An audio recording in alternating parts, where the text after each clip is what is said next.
देवेंद्र फडणवीस यांनी रात्री उशिरा केंद्रीय गृहमंत्री अमित शहा यांची भेट घेतली आहे। तर अमित शहा यांच्या निवासस्थानी ही भेट झाल्याचं कळतंय।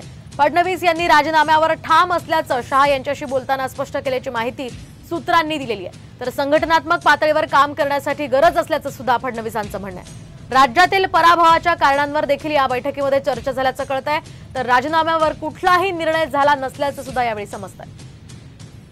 या संदर्भात आपण अधिक माहिती जाणून घेऊयात आमचे प्रतिनिधी प्रमोद जगताप यांच्याकडून। प्रमोद, काय अधिकचे अपडेट्स या संदर्भात मिळतात?